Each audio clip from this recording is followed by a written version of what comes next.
اچھا استاد جی، ایک اور سوال یہ تھا کہ محرم الحرام شریف کے اندر نوحہ کرنا کہ کیا حکم ہے اور شریعت میں اس کی کیا حیثیت ہے؟ دیکھیں جی، نوحہ کے معنی ہوتے ہیں رونا. نوحہ کے معنی ہوتے ہیں جو ہے غم کا اظہار کرنا، غم کا اظہار کرنا. اب شریعت میں غم کے اظہار کرنے سے منع کہاں کیا گیا ہے؟ عورت کا شوہر مر جاتا ہے، اس کو جو ہے سوگ منانے کا حکم دیا گیا ہے.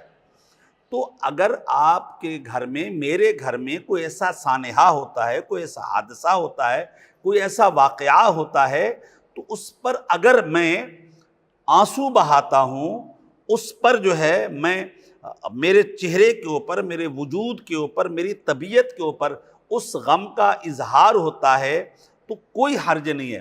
لیکن غم کا مطلب یہ نہیں ہے کہ تم جو ہے وہ گھوڑے لے کر کے ساتھ نکل پڑو. غم کا مطلب یہ نہیں ہے کہ نبی کے گھرانوں کا جنازہ رولا جائے.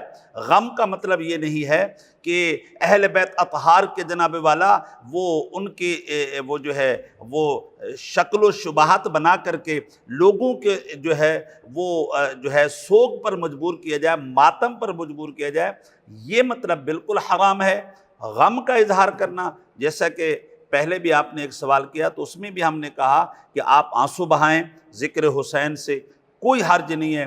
نبی کے گھرانے کے ساتھ جو واقعہ سانحہ حادثہ ہوا اس پر آنسو بہائیں، بلکہ ثواب ہے. آنسو بہانا تو ثواب ہے. حضور صلی اللہ علیہ وسلم اپنے صاحبزادے کے اوپر جب آنسو بہا رہے تھے، صحابہ نے پوچھا یا رسول اللہ صلی اللہ علیہ وسلم آپ نے تو منع فرمایا. حضور نے فرمایا میں نے اظہار غم سے منع فرمایا ہے کہ تم آہ بکا کرو، آہ فغاں کرو، باقی رہا آنسو بہانا یہ تو رقیق القلبی کی دلیل ہوتی ہے. انسان کے اندر کسی کی محبت کی وجہ سے، غم کی محبت کے جذبے کی وجہ سے وہ آنسو آتے ہیں، اس میں کوئی حرج نہیں ہے.